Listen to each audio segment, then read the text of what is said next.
We are continuing our coverage tonight of this massive explosion that happened at the Sandman Hotel in Fort Worth this afternoon. Now, this has been a developing story since about 3:30 when we got on the air with it and told you what was going on. Several hours later, within several blocks, we know that area is still closed off. It's going to take some time to get this whole thing under control. At this hour, one person is still missing, and a family assistance center is also set up. So I want to map all of this out for you and kind of give you a better idea of what we're dealing with here. This is a map of where the explosion happened. Okay, it happened at the Sandman Hotel, downtown Fort Worth. That's right near 7th and Houston Street. Police say they created a perimeter of at least 2 blocks, and that's in every direction just to keep people out of the area. Obviously, their first priority is safety. Meanwhile, police say they've set up a family assistance center that's several blocks away near 5th and Throckmorton. Now, again, that explosion happened around 3:32. The call came in as a structure fire, and we're going to continue to follow the story. We've got team coverage for you. I want to get to our Caroline Vandergriff and our Jason Allen. They are in downtown Fort Worth for us. I want to start with Jason Allen. Jason, I know you're a few blocks away from where that blast happened. Talk to me about the firefighters and the updates they've been giving every 15 minutes or so about what they know, 4 hours after this has happened. So, Nicole, they're still operating right now under the belief, the assumption that this was a gas explosion. And so they've had to be very careful with that. So one of the things we've been watching here within the last 15 or 20 minutes or so is there were about a dozen or so Atmos employees who were staged here and kind of waiting to go in a little closer. That's important because it kind of signifies the fact that they're waiting, that maybe the scene isn't still 100% safe. One of the sources that I talked to who's familiar with some of the discussions on clearing this area and knowing what's going on told me that there was some concern with shutting off all the gas to all of this block down here, because if they shut everything off, it could trigger some of the backup generators in these buildings to come on. And if you have any areas where there was gas buildup, well, that could potentially lead to another problem. So they've been very meticulously, methodically going through the process of making sure that this downtown area is safe. A few minutes ago, I saw firefighters. They moved this truck back here behind me. They got some ladders off it. They took it to the scene. They did have some heavy equipment that was starting to do some work there in the center of the intersection. That's a good sign because it means it was safe enough to maybe start some digging, undergo that process of maybe turning some valves off or turning off gas, but then that stopped. And it's been kind of silent here for the last 20 minutes or so. So the work continues here. As you said, a big portion of the downtown area still blocked off tonight.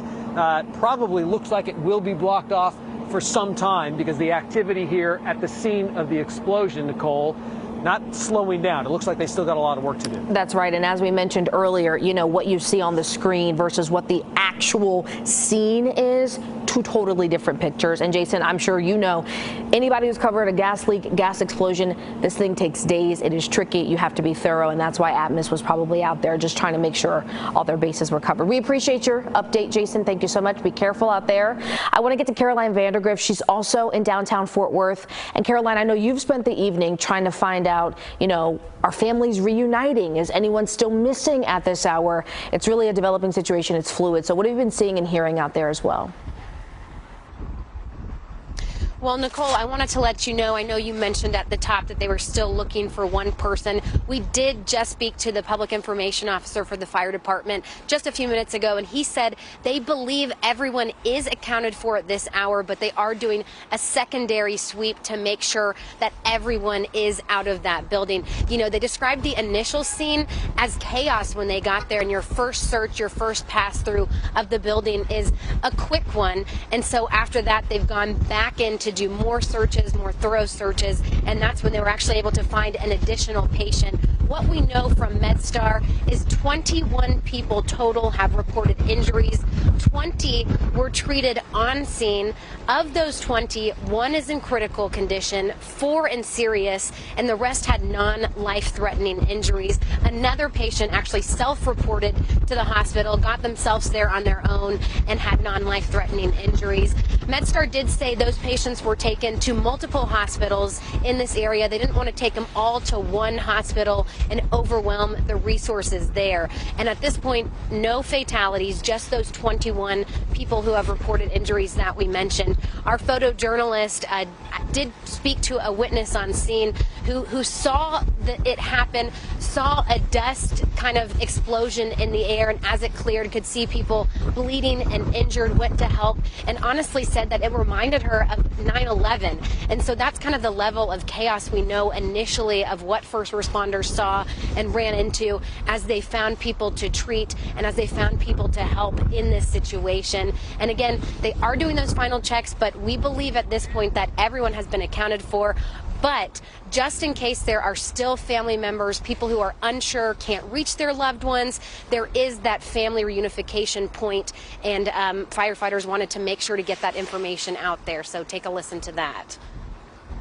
If you've got loved ones or family members that you have not been able to come in contact with since this incident happened, you can go down to that location and they will be able to help you get in touch with those family members. Like I said, I do know we have, just from the amount of people that are down here right now, we have been having some some cell phone issues, not being able to get out or in and things of that nature.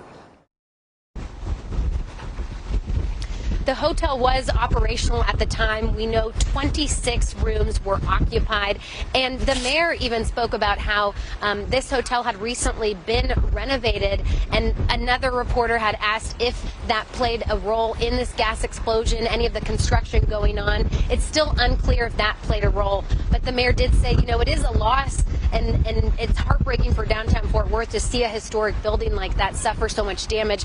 But the first priority, of course, for her and for everyone else here is for the victims, the people who were hurt in this, and that's where their thoughts and their prayers go tonight. Yeah, Nicole? And we echo those sentiments. I mean, Caroline, we hear the wind picking up. Jeff warned us about it. That could have complicated finding anyone that was still missing. So we are so thankful to hear that everyone is kind of accounted for, and now we're focused on recovery. I also, to your point, 3 of the Mesame, I hope I'm saying the name of the restaurant right, but the restaurant that's inside the Sandman, 3 of those employees we found out earlier today were among those hurt. So again, we're just thankful. Like you said, the woman that the photojournalist spoke to that you're with said it reminded her of 9/11, and we're so thankful that that is not the level of detriment that we are looking at tonight. But it is a loss nonetheless, and we thank you for your update. Caroline, thank you so much.